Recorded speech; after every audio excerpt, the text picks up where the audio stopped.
statis adalah gaya tarik-menarik atau tolak-menolak yang terjadi karena adanya muatan listrik pada permukaan benda. Alat dan bahan yang dibutuhkan kertas, penggaris, dan rambut seseorang.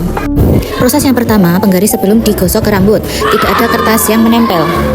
Proses yang kedua, penggaris digosokkan ke rambut. Hasilnya, kertas menempel di penggaris.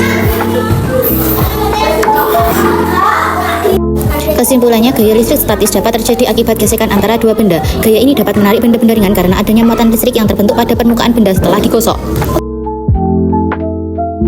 Gaya magnet adalah gaya yang dihasilkan oleh magnet untuk menarik benda-benda tertentu, terutama yang terbuat dari logam seperti besi, baja, nikel. Alat dan bahannya magnet, benang, jarum, aluminium, plastik, kertas, dan seng. Magnet jika didekatkan ke benang, benang tidak dapat tertarik.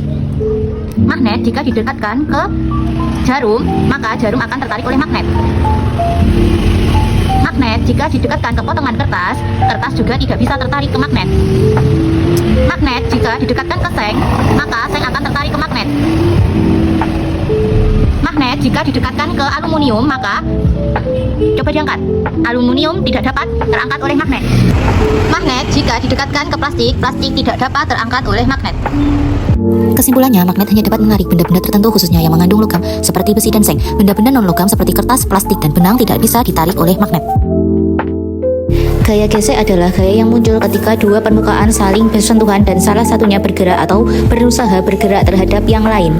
Alat dan bahan: dua neraca pegas, balok kayu, karet, dan alas.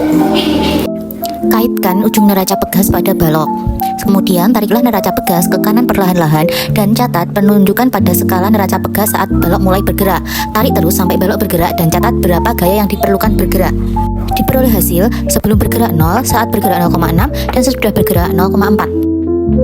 Lakukan hal yang sama seperti awal tadi. Tariklah perlahan-lahan ke kanan dan catatlah hasilnya.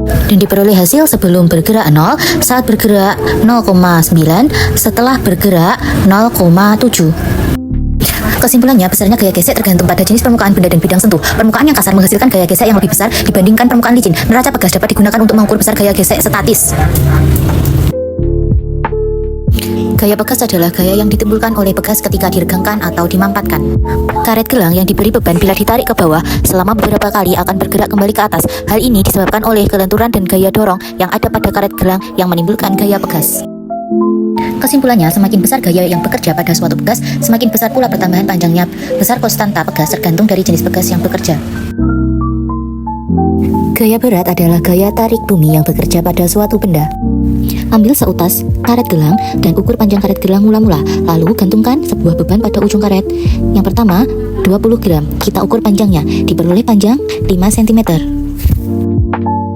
Yang kedua, sama, kita gantungkan beban seberat 40 gram, lalu kita ukur dan diperoleh panjangnya 6 cm. Lanjut yang ketiga, kita gantungkan beban seberat 50 gram dan kita ikat. Setelah itu kita ukur, diperoleh panjang 6,5 cm. Yang keempat, kita ikat beban seberat 70 gram dan kita ukur panjangnya dan diperoleh panjang 7 cm. Dan yang terakhir, kita ikat beban sebesar 100 gram. Selanjutnya kita ukur dan diperoleh panjang 8 cm. Kesimpulannya, semakin berat benda yang diterima, maka karet gelang akan semakin memanjang dikarenakan adanya gaya berat.